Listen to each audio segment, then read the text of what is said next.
¿Qué tal? Buenas tardes. Mi nombre es Pablo Ranea y hoy voy a ser el anfitrión de esta charla técnica que viene de la mano de CACAP Litoral, que es la que organiza y orquesta todo esto para llegar a todos ustedes con la mejor información acerca de las nuevas tecnologías. En el caso del día de hoy, la charla va a ser de energías renovables a cargo de la marca Sustent. El que va a disertar es el ingeniero ambiental Martín Paladini.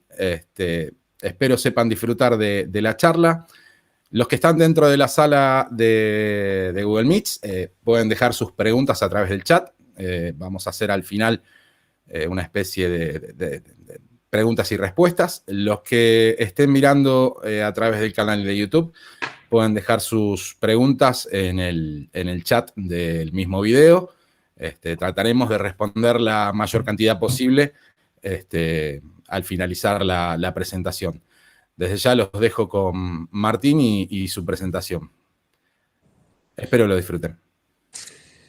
Bueno, buenas tardes a todos. Gracias a Pablo por la invitación. Mi nombre, como bien dijo Pablo, es Martín Paladini, yo soy ingeniero ambiental y soy fundador de la empresa Susten Energías Renovables. Ahora les voy a ir compartiendo la pantalla una presentación donde vamos a hablar un poquito de lo que son las energías renovables, principalmente la energía solar térmica. Y voy a ir cada tanto, después de varias diapositivas, voy volviendo acá al Google Meet a ver si hay alguna pregunta en el chat. La van dejando ahí y las voy respondiendo. Si me dan un segundito y comparto la pantalla. Pablo, no sé si se está viendo la pantalla. Sí, se está viendo La perfectamente. presentación, bien. Bueno, como bien le decía, yo soy fundador de Susten Energías Renovables. Somos una empresa que nos fundamos en el 2014, en verdad fines de 2013, que nos dedicamos a hacer principalmente proyectos ya en mano de energía solar térmica y fotovoltaica, ¿sí?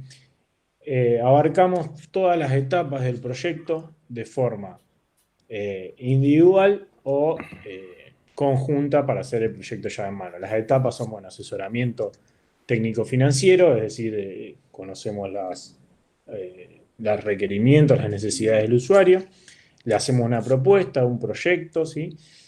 Con ingeniería de detalle y demás, proveemos los componentes, tanto para los que son sistemas solares fotovoltaicos y para sistemas térmicos.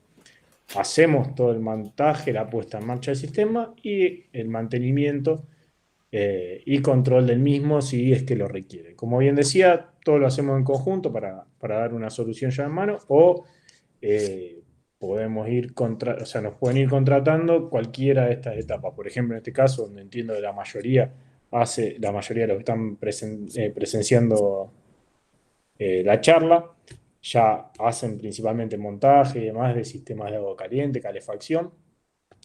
Nos pueden consultar por asesoramiento técnico en cuestiones de energía solar o les podemos proveer los componentes y demás. Bueno, vamos a lo que nos importa. ¿Qué son las energías renovables? Bueno, antes de empezar con la energía solar, vamos a definir muy rápido las energías renovables en sí, que por la definición vamos a tomar la definición que está en la ley provincial, sin la ley provincial de la provincia de Santa Fe, la 12.503, que si no me equivoco es el año 2007 aproximadamente, que bueno, se entiende por energías renovables a todas aquellas que se producen naturalmente y en forma inagotable sin ocasionar perjuicio al equilibrio ambiental. Se las nombra, sí, pero bueno, las más conocidas son la energía solar, energía eólica, pequeños aprovechamientos hidráulicos, es decir, donde no se requieran inundaciones de grandes superficies, la energía geotérmica, por ejemplo, si bien acá en Argentina no tenemos tanta, pero bueno, es una fuente muy importante. Eh, y bueno, sobre todo lo que es la biomasa es lo que más tenemos en la localidad de Santa Fe, ahora se va a empezar a difundir más todavía la biomasa. Particularmente en lo que es la energía solar térmica, como bien dice el nombre, es el aprovechamiento de la radiación solar para generar calor y utilizarlo en cualquier tipo de proceso, ¿sí? Existen tres calificaciones de la energía solar, o sea, tres aplicaciones distintas. Pueden que encuentren más, pero bueno, a mí me gustan estas tres clasificaciones, que son alta temperatura, media temperatura y baja temperatura, sí, dependiendo de la temperatura a la que se trabaje. Lo que es alta y media también se la conoce como energía solar térmica de concentración, ¿sí? Le pueden encontrar esos nombres. En lo que es energía de alta temperatura estamos hablando de que se trabaja más de 500 grados, ¿sí? En el fluido que lo aprovecha. Estamos hablando de que se llegan a los 1200 grados aproximadamente. El aprovechamiento por ahí más conocido de lo que es alta temperatura son estas torres solares que se conocen, no sé si han visto alguna vez, ¿sí? Pero son todos espejos los que se ve por acá, que reflejan la radiación en un lugar puntual, en un punto, donde se llegan a temperaturas altísimas. De ahí se calienta un fluido, ¿sí? Suele ser aceite, tiene un aceite especial, que se lo utiliza para calentar agua y generar vapor, para mover turbinas de vapor y generar electricidad. Este aprovechamiento, al igual que en lo que es media temperatura, tiene la particularidad de que pueden aprovecharse las 24 horas del día, por más que a la noche no haya sol, ¿sí? En que se puede almacenar la energía térmica. Por ejemplo, acá se almacena, creo que en estos tanques, en esta foto en particular, en lo que son sales, es decir, en agua caliente, obviamente un fluido, no le vamos a poner agua, vamos a ponerle fluidos, ¿sí? Sales calientes que después se pueden ir aprovechando cuando no hay sol. Entonces esto puede generar energía eléctrica a las 24 horas del día sin necesidad de baterías que son muy costosas, ¿sí? Lo mismo con los sistemas de media temperatura que trabajan entre los 200 y 500 grados aproximadamente. El principio es muy similar, o sea, son espejo, es una forma de aprovechamiento, hay diferentes plantas o diferentes formas de disponer la planta, pero en general sigue siendo lo mismo, son concentradores, o sea, espejos que reflejan la radiación solar en un punto en particular, o en este caso en una línea, ¿sí? Todo este caño que ven acá es un caño por el que circula aceite, se va calentando. Y también se sirve para calentar agua, generar vapor y mover unas turbinas de vapor y almacenarlo en sales para usarlo durante la noche. Este tipo de sistema, sobre todo cuando es un poquito baja la temperatura, vamos a decir a los 200 grados, suele utilizarse mucho para lo que son procesos industriales. Y ya cuando es 500 grados o más, como en el caso anterior, se utiliza principalmente para generación de energía eléctrica. Obviamente son sistemas muy grandes que abarcan grandes superficies, muy costosos, ¿sí? Pero bueno, tienen la ventaja de producir las 24 horas de forma constante energía eléctrica. El que nos importa ahora para esta charla son los aprovechamientos de baja temperatura, es decir, a menos de 100 grados, que suelen ser más aplicaciones domésticas, ¿sí? También se usa para procesos industriales que no requieran gran temperatura, donde, bueno, los aprovechamientos más conocidos son agua caliente de uso sanitario, calefacción, procesos industriales, como bien decía, por ejemplo, se puede usar para la pasteurización y esas cuestiones, climatización de piletas y otros sistemas. Existen diferentes clasificaciones que ahora la vamos a ir viendo, ¿sí? Que es por tipo de colector, por circulación de fluido, o sea, por cómo circula el fluido, por cómo se transmite el calor. En verdad no cómo se transmite, sino cómo es esa transferencia de calor. Y por la composición del sistema. Yo para armar la presentación, sí, voy a mencionar principalmente todas las definiciones que se encuentran en el Manual de Energía Solar Térmica del Ministerio de Energía de la Nación. Sí, esto lo pueden bajar de internet en la página, creo que es la del Ministerio de Minería, ¿sí? Energía y Minería. Ahí pueden buscar el manual, está muy bueno como introducción a la energía solar y bueno, yo lo fui usando para tener algo estandarizado en lo que son definiciones porque los tipos de colector, por más que sean todos los mismos, reciben diferentes nombres, lo mismo la circulación y demás. En este caso, en esta foto, lo que vemos acá son colectores de placa plana, que se llama, por donde circula agua, y muy probablemente esté siendo utilizado para calentar agua de uso sanitario en algún club o algo así, o algún hotel por la cantidad de colectores que hay. ¿Sí? Ahora después lo vamos a ver un poquito más adelante. Previo a empezar con todo esto, hay estos conceptos que hay que saber, ¿sí? Son vamos a decir 6 conceptos, mejor dicho serían 4, que uno es cómo se transfiere el calor y los otros son los otros 3 que van abajo. Hay 3 formas de transferencia de calor, ¿sí? de la forma en la que se transfiere, bueno, el calor de una superficie a otra y demás, o de un cuerpo a otro, como en el caso de la radiación. Si la radiación es todo cuerpo caliente, emite radiación en diferentes longitudes de onda. El Sol es, bueno, nuestro emisor de calor por excelencia. La convección es la transferencia de calor a través de un fluido, que puede ser aire, agua y demás, pero sí, llamémosle un cuerpo en movimiento, también se puede decir. Y la conducción es la transferencia de calor a través de una superficie sólida, ¿sí? A través de un cuerpo sólido.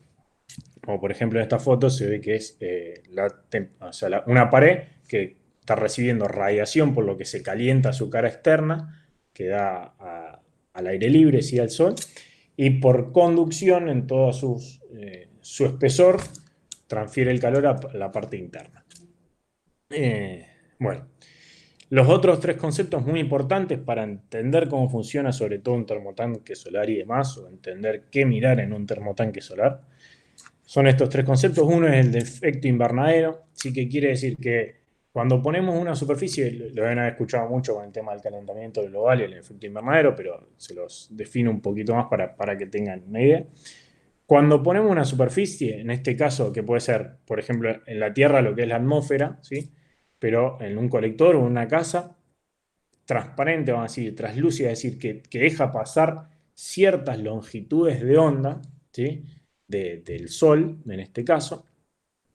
Obviamente, cuando pasa por esa superficie, parte se transforma de esas longitudes de onda y llegan al cuerpo que las recibe, en este caso podría ser el suelo, llamémosle, que al calentarse va a emitir calor en otras longitudes de onda. Esas no pueden atravesar, esa longitud de onda no atraviesa la cubierta que le ponemos. Entonces se va acumulando calor dentro de este cuerpo, por lo cual, bueno, se produce lo que es el efecto invernadero.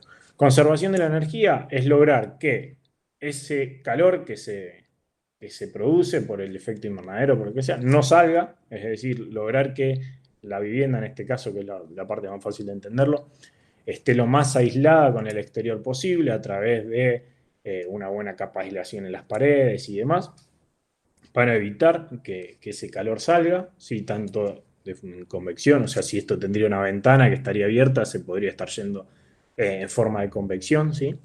O a través de conducción, a través de unas paredes más gruesas. Otra forma de evitar, de conservar la energía, de evitar que perder calor por radiación, es lograr una pintura que tenga una baja emisividad, ¿sí? Que emita poca energía, poco calor en forma de radiación. Y el otro principio muy importante, sobre todo para los que son los termotanques solares, es el efecto termosifónico, que básicamente es el efecto por el cual, que dice que el agua al calentarse o cualquier fluido al calentarse baja su densidad, así se hace más liviano, por lo cual se va acumulando en la parte superior de un tanque en este caso, ¿sí? Y el agua más fría, al ser más pesada, se va acumulando por debajo, ¿sí? Entonces eso se llama efecto termosifónico, por lo cual el agua caliente se acumula arriba. Esto lo deben saber muy bien si instalan termotanques y esas cuestiones. Vuelvo un segundito a ver si hay alguna pregunta. No, veo que no. Bien, seguimos. Bueno, vamos a las clasificaciones entonces de los sistemas de energía solar. Sí, como bien le dije, una clasificación que podríamos decir es lo primero, porque es lo primero que se ve, es el tipo de colector que se usa, ¿sí? Como vimos en las clasificaciones de alta y media temperatura, se usan unos colectores que se llaman concentradores, es decir, que toda la radiación que reciben la reflejan a un punto. En este caso usamos otros tipos de colectores, que los más comunes son estos tres. Sí, existen diferentes variables, pero acá los que más se trabajan son estos tres tipos de colectores. Uno son los colectores plásticos, o manta, o de caucho, llamémosle así. No tiene una cubierta, o sea, estos son prácticamente mangueras negras expuestas al sol, y lo digo muy burdamente para que se entienda, pero todo esto son mangueritas, y cada placa es una manguerita. Obviamente están construidas, si son de buena calidad, porque obviamente es de diferentes calidades, Están construidas para que resistan la radiación, principalmente la ultravioleta, que suele corroer todos los plásticos o caucho, para que resistan el cloro, ¿sí? De las piletas, la corrosión por cloro de las piletas, porque principalmente se usan para climatización de piletas, ¿sí? Cuando decimos climatización de pileta con energía solar, con este tipo de colector estamos diciendo extender la temporada de uso de la pileta, si no es que se calienta todo el año, vamos a decir, es para usarla, para empezar a calentarla para que esté disponible para usar en octubre hasta abril aproximadamente.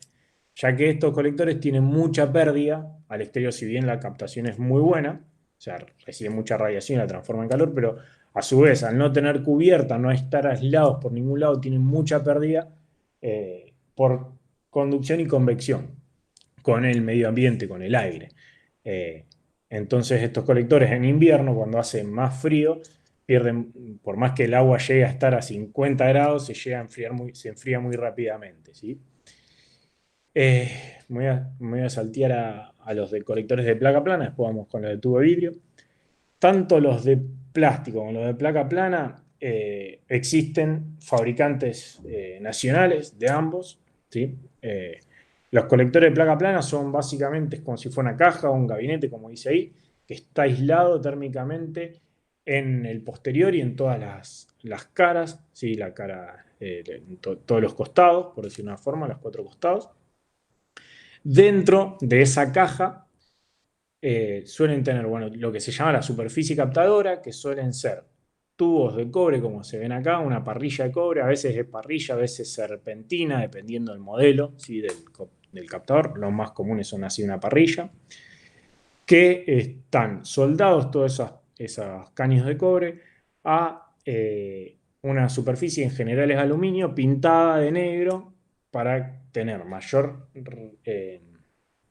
vamos a hacer recepción de la radiación, ¿sí? Y menor emisividad con el exterior para evitar pérdidas por radiación, ¿sí? Aparte, se hace esto también para tener una mayor superficie de captación, porque si fuera que estarían los caños solos, tenemos solo la superficie del caño. En este caso tenemos la de toda la placa prácticamente, ¿sí? Suelen tener unos 2 metros cuadrados, que suele ser 1 por 2, ¿sí? Se pueden poner en horizontal, en vertical, bueno, dependiendo cada caso. La cobertura es o vidrio o policarbonato, ¿sí? En los más económicos suelen usar policarbonato, que son los que dejan pasar la radiación y después la radiación del sol y no dejan pasar la que emite la placa colectora para generar lo que es el efecto invernadero. Estos colectores tienen de bueno que son muy resistentes, ¿sí? Tanto los de vidrio, los de policarbonato son muy resistentes a las pedradas, a los vientos, a los golpes, a todo, ¿sí? Pero llegan a lograr una menor temperatura en lo que es la temperatura del agua que se calientan, ya que, bueno, no son 100% aislados de la atmósfera, ¿sí? Tienen algunas pérdidas por conducción y convección. Los otros colectores, que en general son los que más se ven últimamente, porque suelen ser los más económicos, son los de tubo de vidrio. Estos vienen, el 100% de los colectores de tubo de vidrio vienen de China, ¿sí? Estos son 2 tubos de vidrio concéntricos, o sea, uno dentro de otro, como si fueran un termo, los termos de vidrio, los típicos, que el tubo interior está separado del tubo exterior por vacío, por lo cual se evitan las pérdidas por convección, al no haber un fluido que transmita, ya sea no hay aire, no está en contacto con el aire, es decir, con los vientos, que y también se evitan las pérdidas por conducción también, porque no hay un cuerpo que esté en contacto con el aire ni con la zona expuesta al exterior. Entonces pueden lograr muy altas temperaturas. Ahora, suelen ser muy frágiles, ¿sí? Y sobre todo son muy frágiles a los cambios de temperatura. Es decir, hay que tener mucho cuidado cuando se instalan estos equipos, estos colectores, de no dejarlos mucho tiempo expuestos al sol en vacío. Porque si se los deja vacío al sol y levantan mucha temperatura, cuando le entra la primera gotita de agua fría, estallan por la diferencia de temperatura. Bueno, vienen de distintos tipos estos tubos de vidrio, vienen los tubos, los que se llaman all glass, ¿sí? Como ven acá, que el tubo interior está abierto y es donde se aloja el agua, ¿sí? El agua caliente o el agua fría y después se va calentando. Los tubos heat pipe, que el agua no ingresa al tubo, sino que tienen una pipeta de cobre con un fluido caloportador, ¿sí?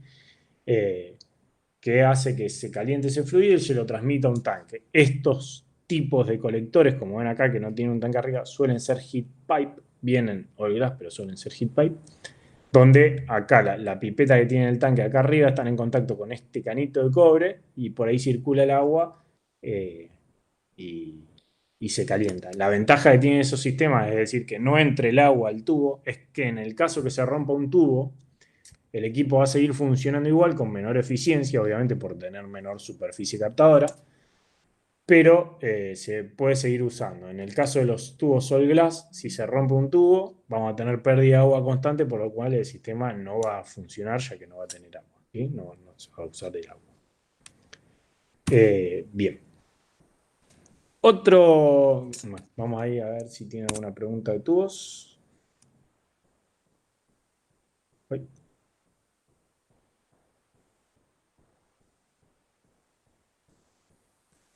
Bien, primera pregunta de Darío, si todos los tubos traban al vacío, no la termino de entender, pero el tubo ya viene al vacío separado entre uno y otro, ¿sí? Son dos tubos, uno adentro del otro, como si fuera el termo, vuelvo a decir, que están separados entre sí y el vacío. No es que hay que hacer vacío entre el tubo y el colector, y el tanque, ¿sí? Están los dos los tubos. Contra la pedra, si se puede poner mallado, se puede, pero obviamente eso le hace sombra y por tanto se va a perder eficiencia, ¿no? Pero bueno, como poder se puede, hay que analizar dónde se va a instalar, a ver si conviene o no poner mallado para tener esas pérdidas, si es que hay muchas pedradas. No, eso. Bien.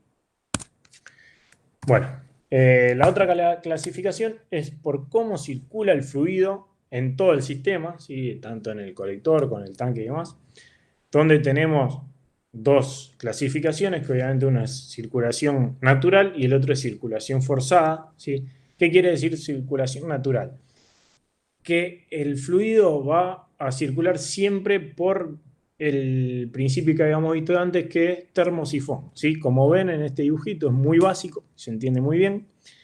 El agua fría ingresa en la parte inferior del tanque, ¿sí?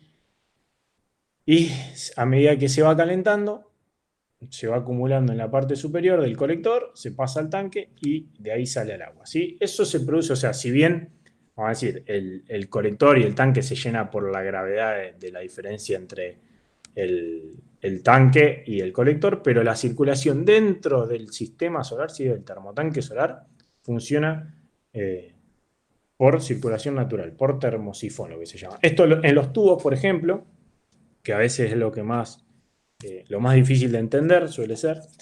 El tubo entra toda el agua, no es que hay dos circuitos dentro de los tubos de vacío, no hay que hay dos circuitos, ¿sí? Es un termo donde se mete agua, pero la diferencia de temperatura es lo que va haciendo el termosifón y va haciendo que el agua a medida que se va calentando se vaya acumulando más arriba y el agua más fría vaya yendo para abajo, ¿sí? Eso es lo que pasa en la circulación natural. Por circulación forzada es, como bien dice la palabra, es forzar la circulación a través de una bomba, ¿sí? De una bomba de circulación que hace que se mueva el agua a propósito, ¿sí? Esto se utiliza más que nada cuando el tanque está separado del colector o está por debajo, no da la gravedad y demás. Una cuestión que ahora se me fue lo que iba a decir, pero bueno, la verdad se me fue lo que le iba a decir, perdón. Bueno, la de circulación natural, forzada es eso básicamente, que se fuerza. Ah, ya recordé.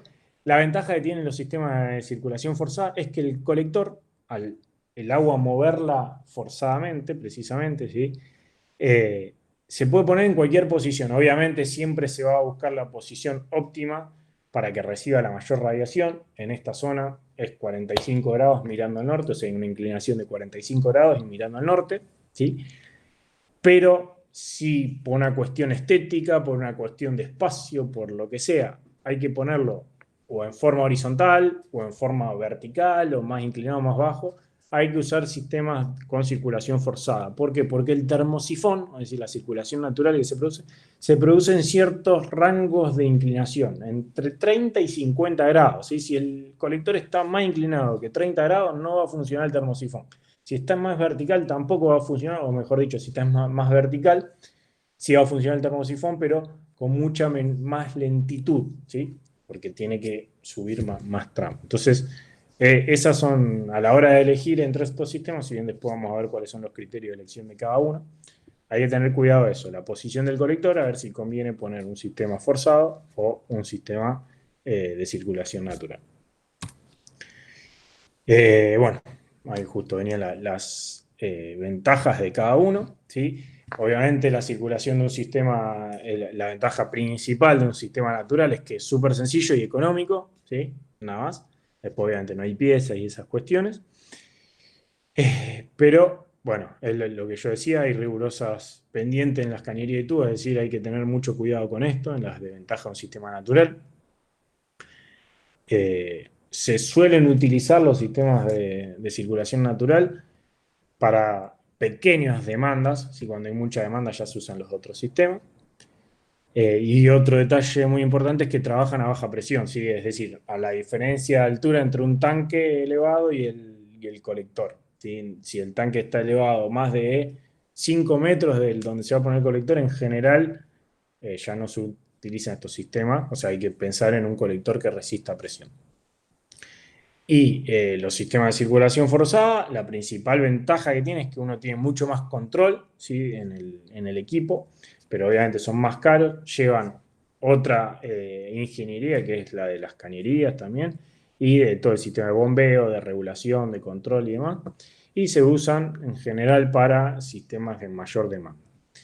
Quiero ver si me olvido alguno, pero básicamente resumiendo eran esos. Después esta aplicación, esta presentación se la mando a Pablo a ver si se las quiere enviar.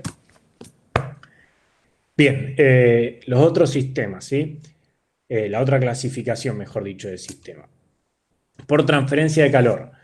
Yo le puse ese nombre porque es el que se utiliza en el manual, como bien les decía, de la energía solar térmica, pero no es tanto por la transferencia de calor, sino, bueno, sí, vamos a decirle por la transferencia de calor va a ser más fácil, pero para que, no quiero que mezcle con lo que habíamos visto antes de los diferentes tipos de transferencia de calor. Pero básicamente acá tenemos dos sistemas, lo que son sistemas directos o sistemas indirectos. Sistema directo quiere decir que el agua que pasa, se los resumo en estas palabras, es el agua que pasa por el colector es el mismo agua que se acumula en el tanque y el mismo agua que se consume. ¿Sí? Esto es lo que se suelen usar estos sistemas directos, por ejemplo, en los termotanques solares compactos que ven en cualquier casa. ¿Sí? Un sistema de climatización de piletas con los colectores de plástico que le había mostrado al principio, utiliza este tipo de sistema porque el agua que pasa por el colector es la de la pileta, o sea, es directo la transferencia. El agua que se calienta o el fluido que se calienta es el que se utiliza. ¿Sí? Los sistemas indirectos, a diferencia de los anteriores, tienen en general pueden tener dos, tres, cuatro circuitos, sí, pero lo más común es que tengan dos circuitos. Uno que se llama circuito primario, que suele ser un circuito cerrado, que es el que está entre el colector y el tanque de acumulación en un circuito cerrado con un intercambiador de calor. ¿Sí? Eso se calienta y a través de un intercambiador de calor le pasa el calor al agua de uso. La ventaja que tiene usar sistemas indirectos es sobre todo en lugares donde el agua es dura, donde el agua es muy dura, ¿sí? Para evitar que, obviamente si ustedes deben conocer esto, pero en lugares con agua dura, a medida que el agua se va calentando, se va evaporando, se va concentrando esa salinidad que tiene el agua, se va depositando en las cañerías y las va obstruyendo. Si ponemos un sistema directo, sobre todo un sistema directo de un colector de placa plana principalmente, en un lugar con agua muy dura, como puede ser Funes, por ejemplo, Roldán, ¿sí? Muy probablemente al año, 2 años, el colector ya no sirva más porque esos caños de cobre que tenía se obstruyeron. Entonces se suelen usar sistemas indirectos, ¿sí? Para evitar eso, donde solo el agua de consumo, el agua dura, está dentro del tanque, entonces no obstruye nada del equipo de sistema de agua caliente. Obviamente después puede obstruir las cañerías de la casa, ¿no? Pero no se arruina el sistema solar, ¿sí? En general también estos sistemas indirectos se usan en lugares donde las temperaturas en invierno suelen ser bajo cero, ¿sí? ¿Por qué? Porque obviamente cuando el agua se congela, se expande y puede reventar la cañería en la que está. Entonces a este sistema indirecto se le suele poner un anticongelante para evitar que el agua se congele. Y de esa forma seguir utilizando el sistema, así que no se rompa. Esta clasificación es bastante importante, ¿sí? Después, vuelvo a decir, después vamos a ver cuáles son los criterios para seleccionar uno u otro tanque, pero suele ser muy importante tener en cuenta, por lo que decía antes, la dureza del agua, las temperaturas exteriores y demás. Por la composición del sistema, esto es algo que nosotros nombramos mucho, ¿sí? El tema hay dos tipos de sistema o de aprovechamientos. Uno es sistema compacto y otro es, acá dice sistema forzado, pero a mí me gusta decirle sistema a medida o split, ¿sí?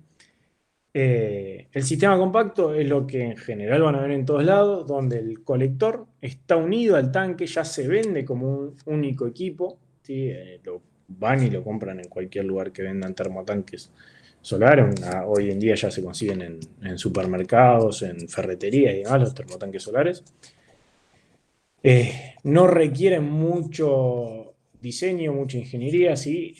Solo se requiere saber qué cantidad de usuarios van a usar ese agua, para qué se va a usar. En general es para agua caliente de uso sanitario.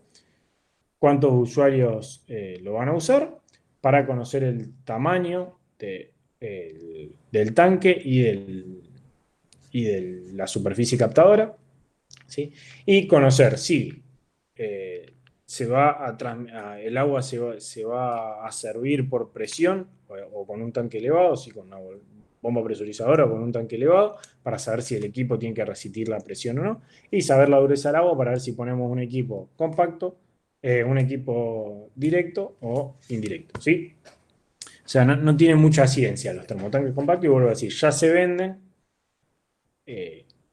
la superficie captadora o la cantidad de tubos para el tanque de acumulación. Ya vienen con la estructura de soporte a 45 grados, después uno la puede adaptar a menos o un poquito más, no menos de 30, como dije, no más de 50.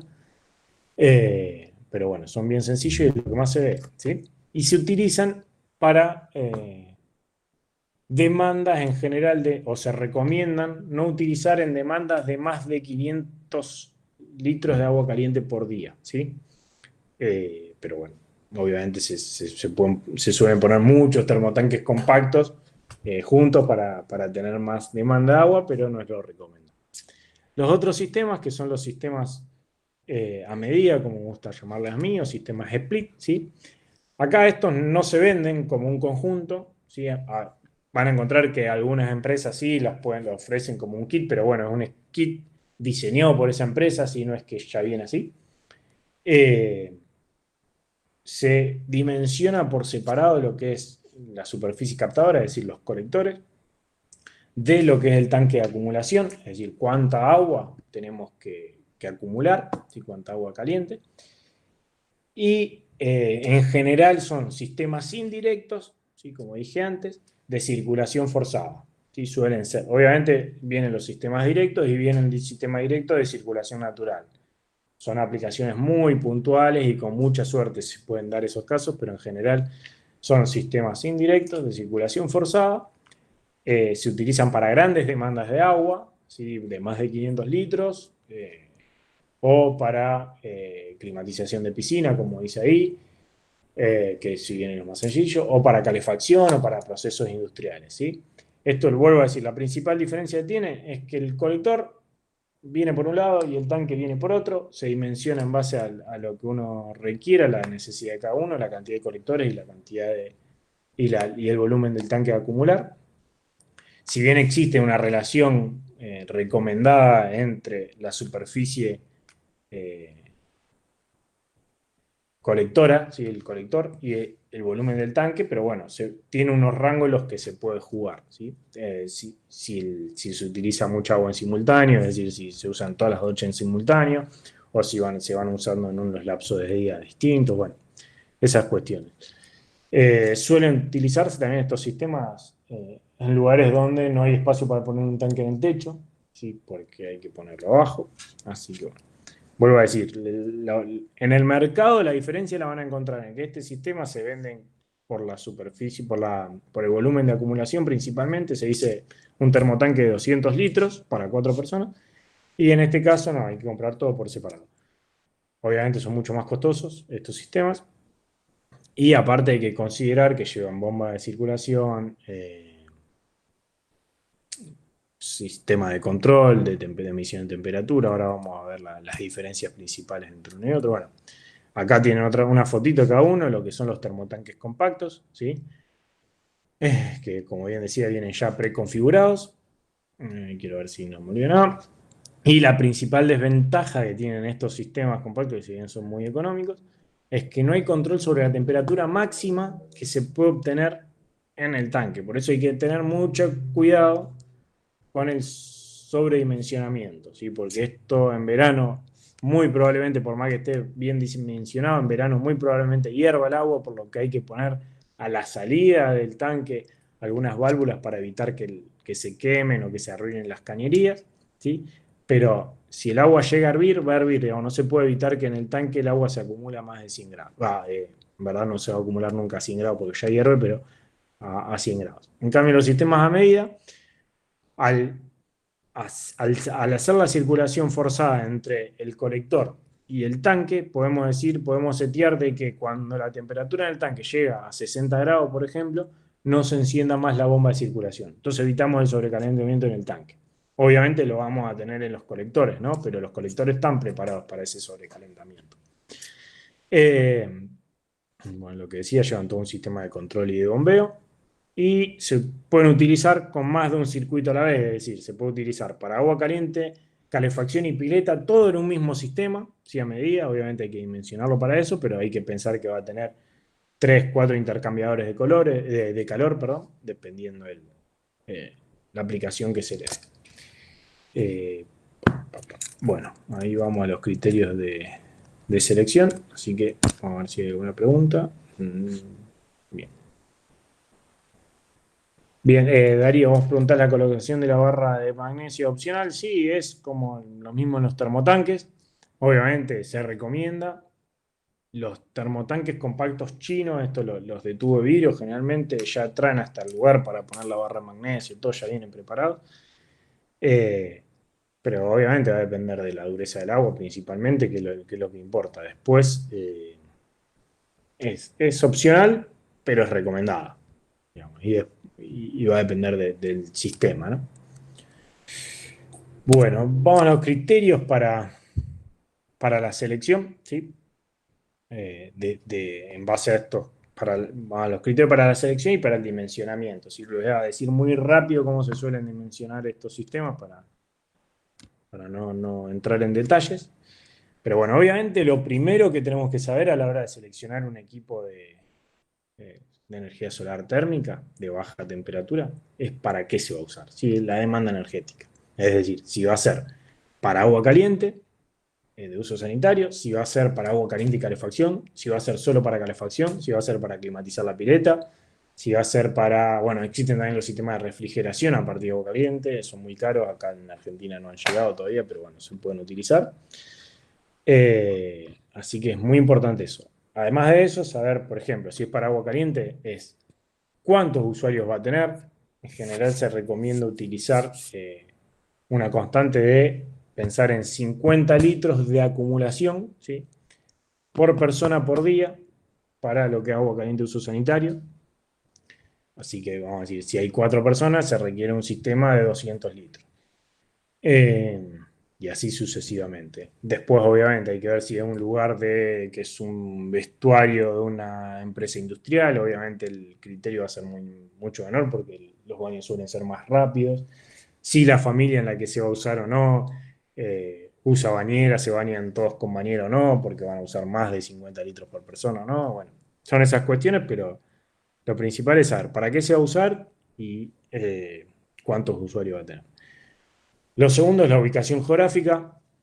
Obviamente acá en Argentina, y te diría que en casi todo el mundo, tanto en el hemisferio norte como en el hemisferio sur, la población se concentra en esta latitud, ¿sí? Entre los 20 grados y los 40 grados, vamos a decir, de latitud aproximadamente, eh, donde la latitud lo que nos va a marcar es la inclinación que tiene que tener el colector, si la inclinación óptima para captar la mayor radiación, sobre todo en invierno, porque en general en verano estamos sobrados con energía solar térmica. Eh, y bueno, eso, la ubicación geográfica va a depender primero para saber la inclinación del colector ideal que le tenemos que dar. Y segundo, para saber qué radiación tenemos en el lugar para hacer los cálculos, ¿sí? De aporte de energía solar. Como no sé si lo vieron en el eh, en la primera diapositiva que puse de energía solar térmica, decía que aproximadamente el 50% de la radiación que llega es la que se utiliza para la aprovechable. ¿Sí? Obviamente va a depender de muchos factores, pero podemos tomar eso como medida. Entonces, sabiendo si vamos a un lugar que tiene poca radiación, vamos a necesitar más colectores que en un lugar que tiene más radiación. ¿Sí? Eso es lo que quería decir.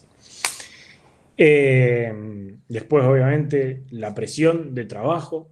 Esto lo tenemos que saber, la presión de trabajo, primero para saber eh, el tanque de acumulación solar, ¿sí? ¿Qué presión va a resistir? Obviamente tenemos que pensar, si tenemos un tanque elevado, 10 metros, tenemos un bar, ¿sí? Si no me equivoco, si no estoy haciendo mal la cuenta, de presión, o un kilo, como se puede decir. Eh, el tanque mínimo va a tener que resistir 1,5 kilos, porque cuando el agua se calienta, se expande y va haciendo más presión por la presión de vapor. Por tanto, tenemos que calcular eso, ¿sí? La presión a la que va a trabajar el sistema. También para saber qué tipo de sistema, si directo o indirecto y esas cuestiones. La calidad del agua, por lo mismo que habíamos dicho antes.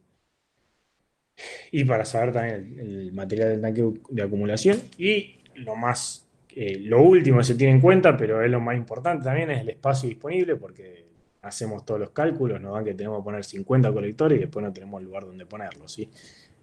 O al arquitecto no le gusta cómo queda, o lo que sea. Así que eso también es un detalle. El espacio no es detalle, pero la integración arquitectónica sí es un detalle, pero es muy importante. Juega mucho a la hora de diseñar un sistema. Algo muy importante que me olvidé aclarar, y es algo que tendría que haber aclarado desde un principio, es que, sobre todo para el uso más común que tiene la energía solar térmica, que es el de eh, agua caliente de uso sanitario, ¿sí? Pero lo podemos poner también en calefacción y todo. Tenemos que saber que estos sistemas sí o sí requieren un apoyo con otro sistema energético, que puede ser eléctrico o a gas. Es decir, vamos a decir, un termotanque solar para una casa de familia sí o sí necesita un termotanque a gas, un termotanque eléctrico, una caldera eléctrica, una caldera a gas.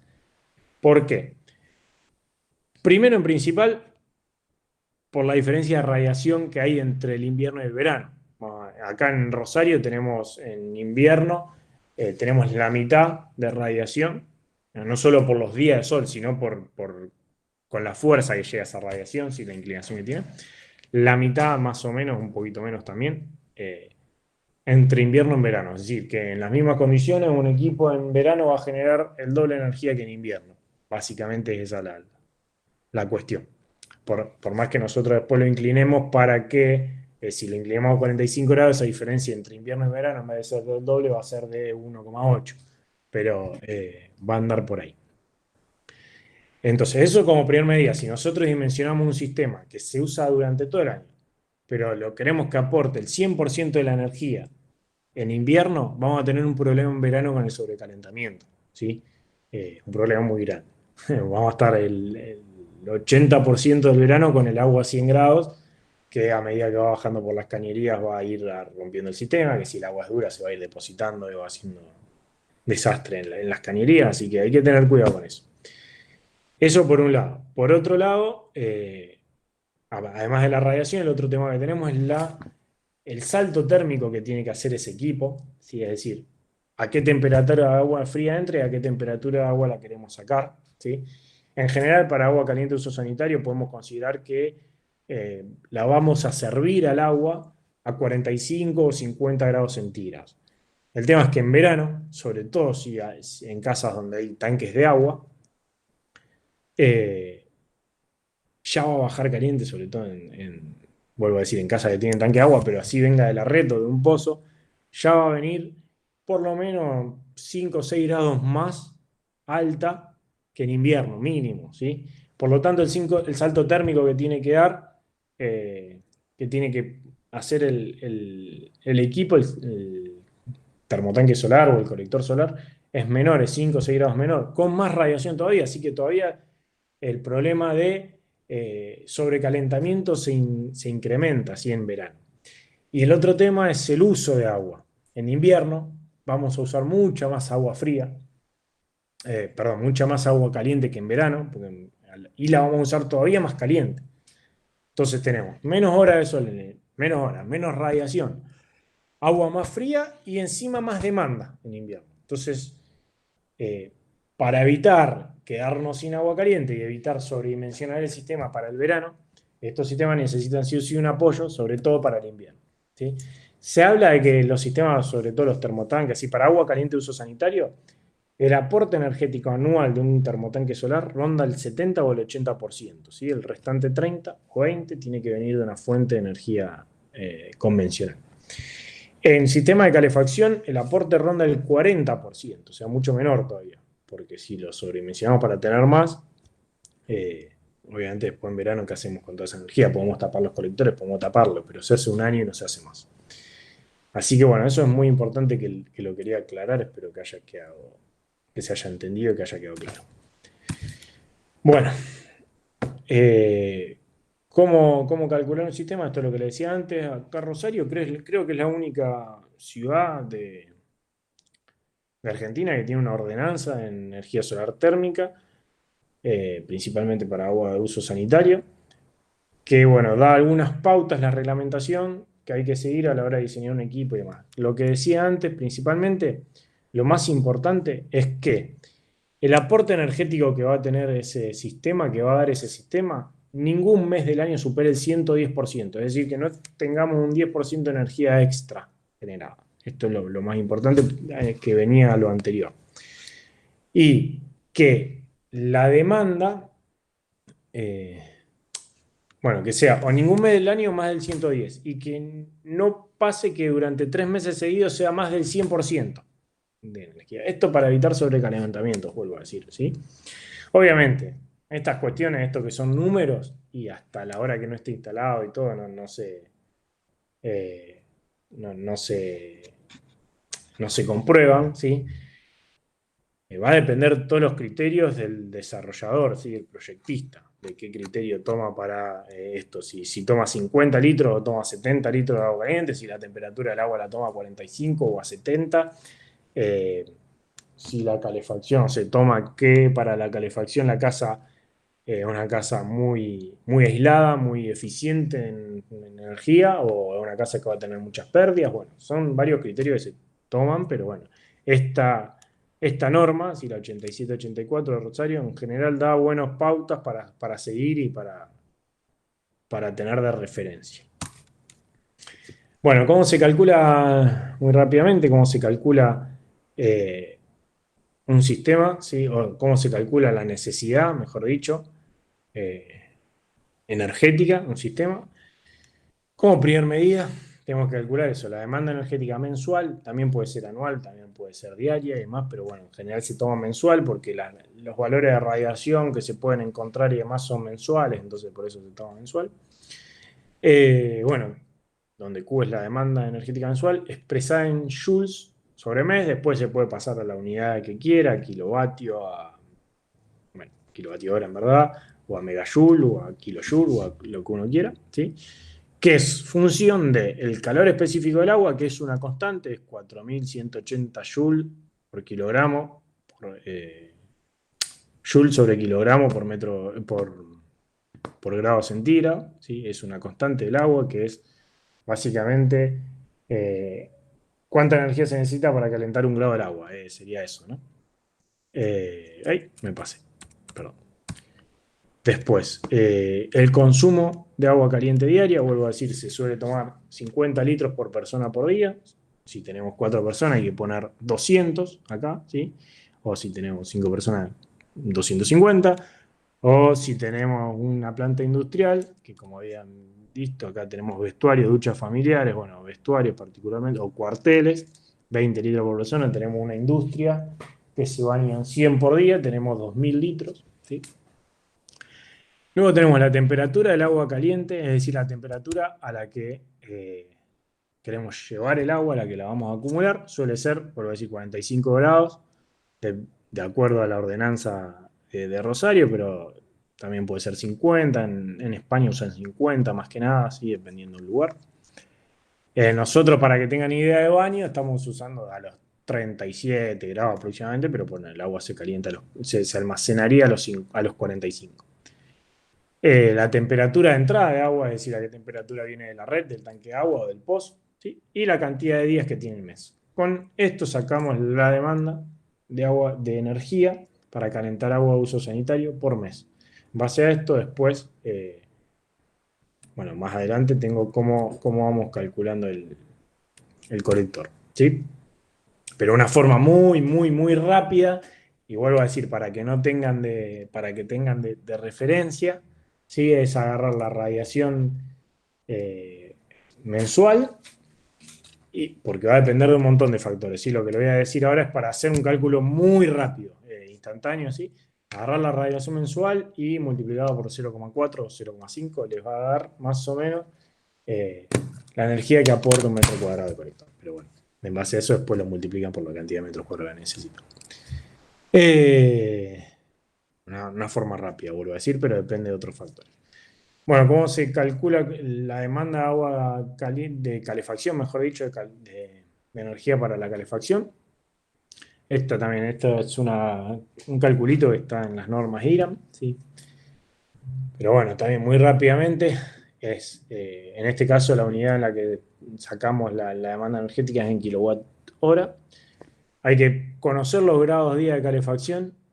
Sí, esto hay una tabla para conocerlo, pero en general se toma la temperatura base de confort, que es la temperatura que se quiere dentro de la casa, que en general, acá en Rosario, si no me equivoco, son los 18 grados, ¿sí?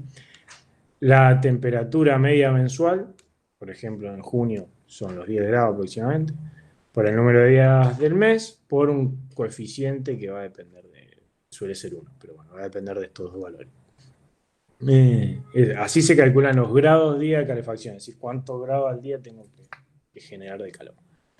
G es el coeficiente volumétrico de pérdida. Este es un valor el más difícil de obtener en una vivienda, pero que nos va a decir la eficiencia que tiene la vivienda para conservar calor, ¿sí? Es decir, si una vivienda es muy, muy poco eficiente, va a tener un alto G, es decir, que va a perder muchos watts por metro cúbico, ¿sí?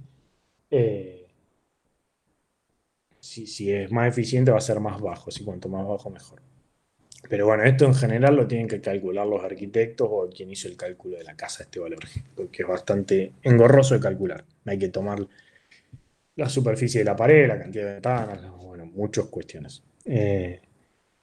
Y por último, obviamente, el volumen a calefacción. Ahí tenemos la demanda energética mensual para calefacción, obviamente, y esto va a ser en general entre abril y septiembre, como mucho, dependiendo del año, ¿sí? Se calcula para esos meses.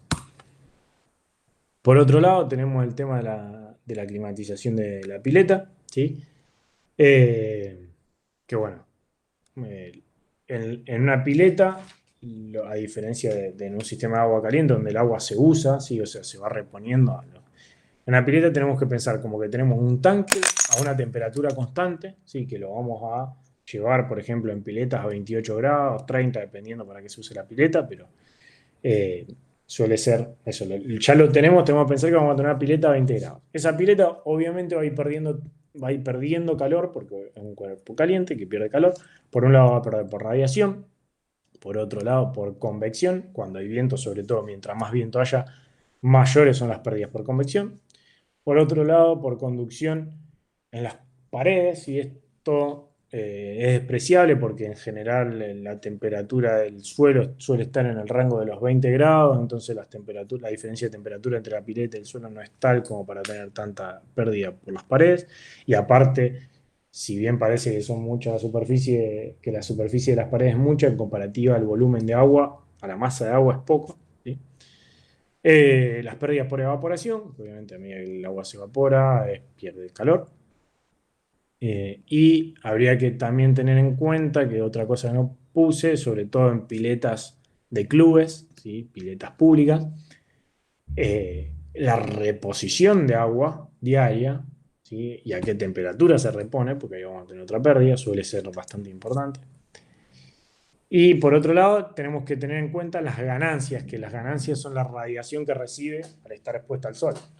En general, este hace que se anule las pérdidas por radiación, las ganancias por radiación en general hace que se anulen. En una pileta descubierta, las pérdidas más importantes son por evaporación y por convección, y depende si está expuesta al sol o no, si las pérdidas por radiación son importantes o no. Entonces hay que cubrir esas pérdidas en piscina descubierta. Acá les pongo una formulita que se suele usar para calcular con precisión la demanda energética de una pileta. Son un montón de constantes, una fórmula empírica, es decir, que se obtuvo por mediciones, digamos, no es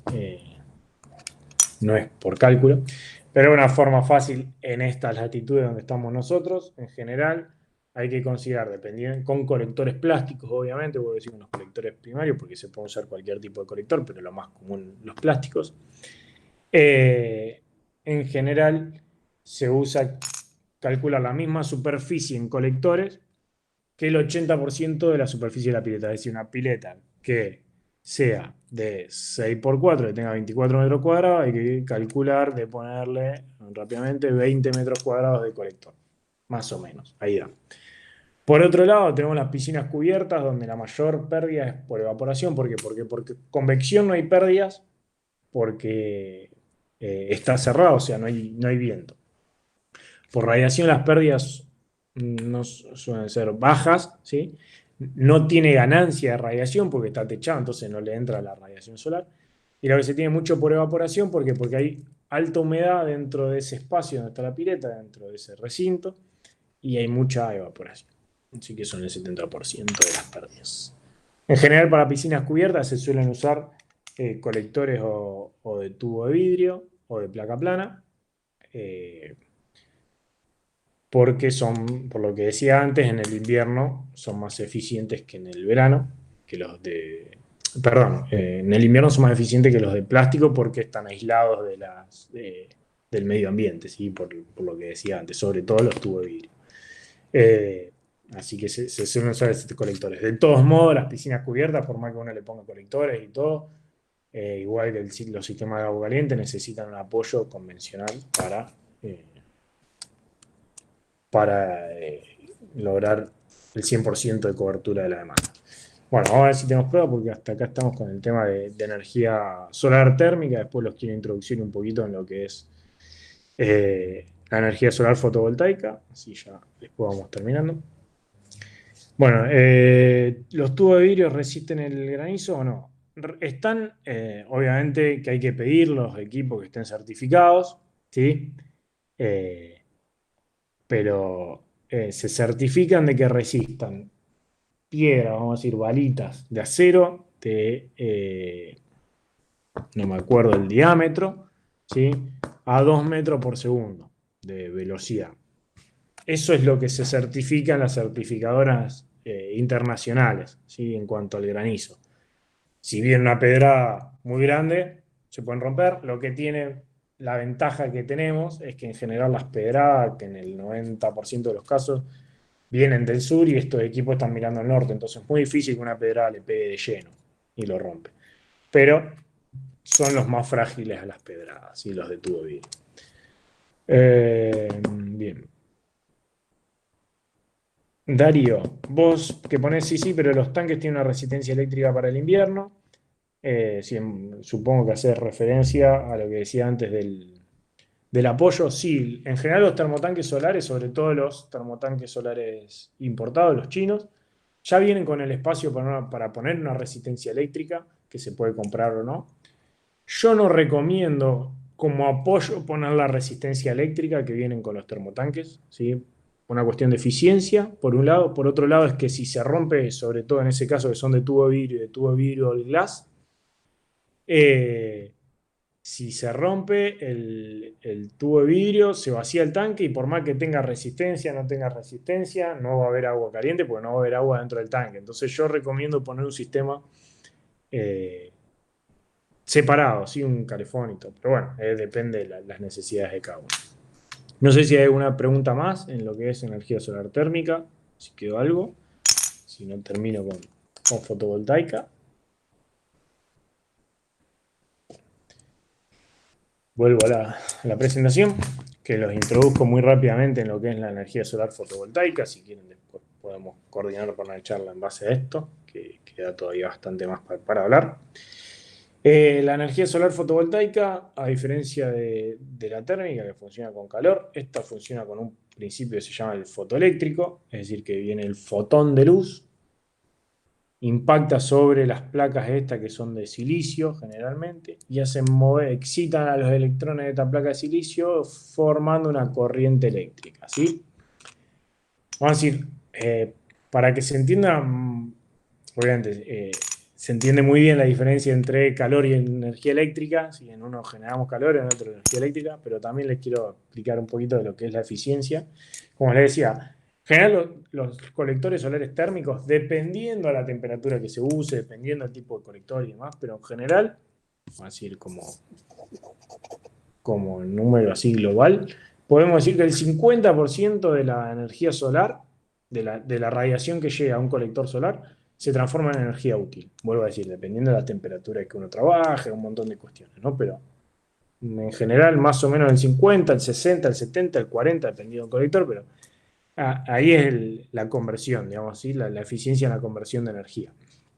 En el caso de la energía solar eléctrica, en el mejor de los casos, el 20% de la radiación que llega a un panel solar se transforma en energía, ¿sí? En el mejor de los casos. Pero bueno, esto ¿por qué se los digo? Porque uno puede decir, bueno, yo voy a poner un termotanque eléctrico y abastezco ese termotanque eléctrico con un panel solar de fotovoltaico. Bien, pero vamos a necesitar mayor superficie. ¿Sí? Ya de entrada vamos a necesitar por lo menos el doble porque la conversión es a la mitad. Entonces, son esas cuestiones. Mayor superficie implica mayores costos, implica un montón de cuestiones. Ni hablar después de todo lo que es los costos de los sistemas, de baterías y esas cuestiones, ¿no? Pero esto para que entiendan la diferencia principal. Yo ahí puse, se clasifica o hay tres aplicaciones, las más conocidas, las más difundidas en lo que es energía solar fotovoltaica a baja potencia, o doméstica, o distribuida. Tenemos por un lado lo que es la energía, los sistemas aislados, que son sistemas que, como dice el nombre, están aislados de la red eléctrica y van a abastecer una carga puntual, se componen por paneles, baterías, inversor, y la energía que generan los sistemas es la que se aprovecha en la carga, ¿sí? Por otro lado, sistemas conectados a red, la principal diferencia entre estos dos es que los conectados a red no requieren baterías, sino que funcionan en simultáneo con la red eléctrica. Acá en Santa Fe sería de la EPE, ¿sí? Bueno, funcionan en conjunto, por lo cual no requieren batería y el apoyo vendría a ser es de la red eléctrica, ¿sí? Son muy buenos estos sistemas para lograr ahorro. Ahora después les muestro una esquemita. Y por otro lado, lo que es el bombeo solar, últimamente se está usando cada vez más porque empieza a ser más conveniente que lo que eran las torres de molinos eólicos, ¿sí? Funcionan alimentando directamente un panel o una bomba de agua, ¿sí? Cuando hay sol, se bombea, se almacena en un tanque, para la noche o para los días nublados se tiene el agua almacenada, que calcula en base a la profundidad del pozo, al caudal que se requiere a diario, a la radiación que haya, se calcula el sistema para bombeo. Últimamente se está usando mucho y la verdad que son muy buenos estos sistemas, ¿sí? Bueno, lo principal, dos esquemitas mostrando para ya ir terminando.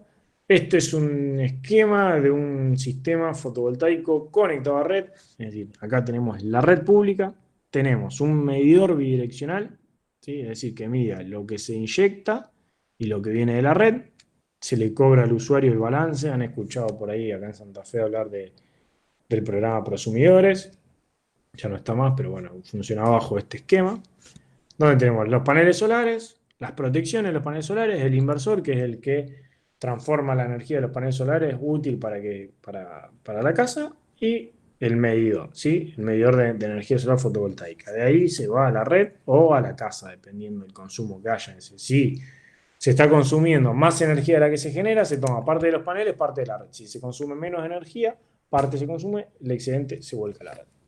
Por otro lado, tenemos un esquema de un sistema aislado, que la diferencia principal, como yo les decía, es la batería y la falta de red, ¿sí? Acá la energía se genera, pasa por un regulador de carga, se almacena en las baterías y de las baterías pasa al consumo, ¿sí? Obviamente este sistema hay que tener mucho más cuidado con el dimensionamiento y conocer muy bien el consumo que se tiene para no quedarse corto ni con los paneles ni con las baterías. En este sistema, si nos quedamos cortos con la generación, no pasa nada porque seguimos teniendo la red eléctrica. En este caso, si nos quedamos cortos, nos quedamos sin energía solar. Así que, bueno, eso fue todo. Muchas gracias. Paso a ver si hay preguntas. Muy bien. Bueno, ahí estamos. No sé si hay alguna pregunta en base a todo esto.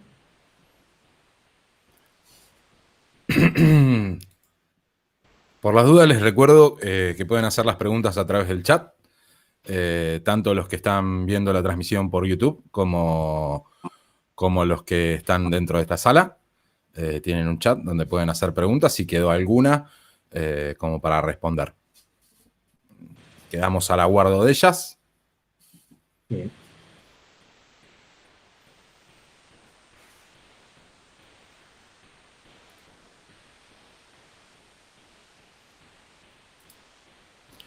Bien, por lo que veo, se ve que la explicación fue bastante... O quedó claro o al revés.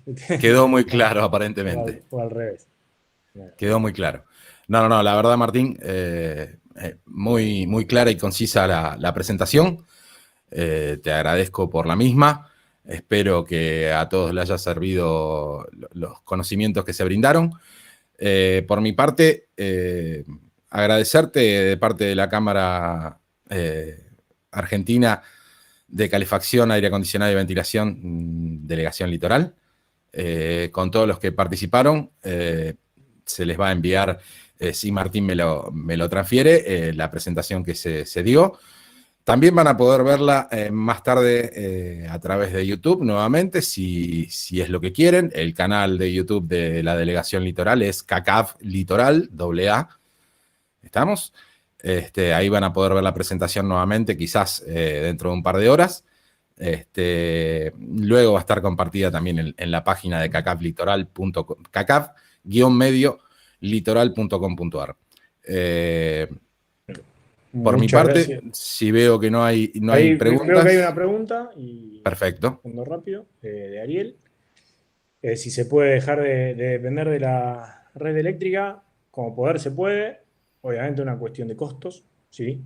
Porque hoy en día los costos de los sistemas fotovoltaicos han bajado muchísimo, ¿sí? Nosotros cuando arrancamos, los paneles valían $400 y allá por 2000 más, $460 aproximadamente, por 2013 estamos hablando. Hoy vale un panel de mayor potencia todavía, así que está el mismo panel de rondar los $100, bajaron casi 4 veces. El tema mayormente para no depender de la red eléctrica es que se requiere un banco de baterías, ¿sí? Porque los paneles generan durante el día, durante la noche necesitamos las baterías. Y eso es lo que sigue siendo bastante costoso. Vuelvo a decir, como poder se puede, es una cuestión de costos, ¿sí? Técnicamente es posible, es viable. Así que bueno, esa era la pregunta que había quedado. Bien, ¿alguna otra pregunta? Las baterías de ciclo profundo son costosas, sí, son bastante costosos. Los costos de recuperación para una inversión en instalaciones rentables. A ver, en lo que es energía solar, energía solar térmica, La verdad que sí, porque las inversiones suelen ser, obviamente que hay diferentes calidades de equipos, ¿sí? Pero sobre todo lo que es para una casa familiar un termotanque solar, en 2 3 años se recupera. Los termotanques rondan desde los 30.000 pesos aproximadamente para igual, vamos a decir, un termotanque de 200 litros para 4 personas, arranca entre los 25 30.000 pesos y el más costoso de todos ronda los 80.000, ¿sí? Pero pensando en esos precios, eh, se recupera bastante rápido, ¿sí? Estamos hablando de en 2 3 años está recuperado. En cuanto a la energía fotovoltaica, es un poquito más y depende de los costos de la electricidad, ¿sí?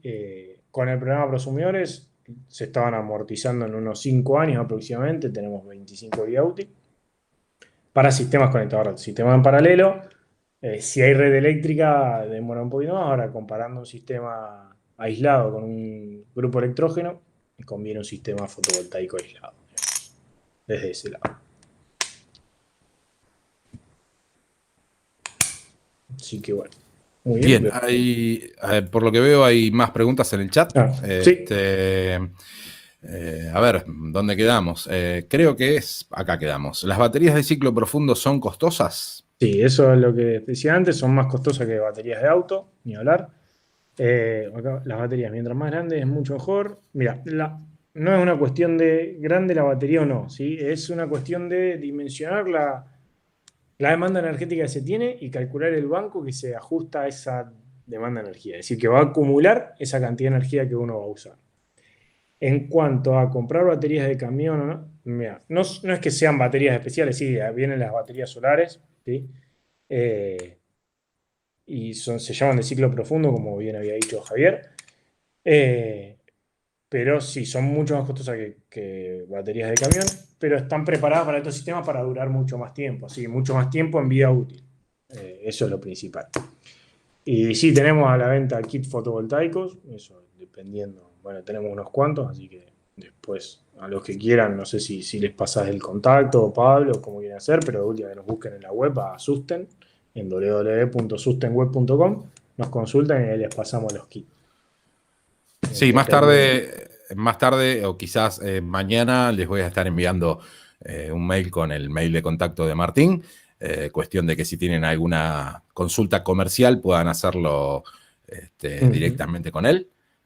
O bueno, visitando su página web. exactamente. ¿Alguna que otra pregunta más? Veo que no. Si son baterías de gel.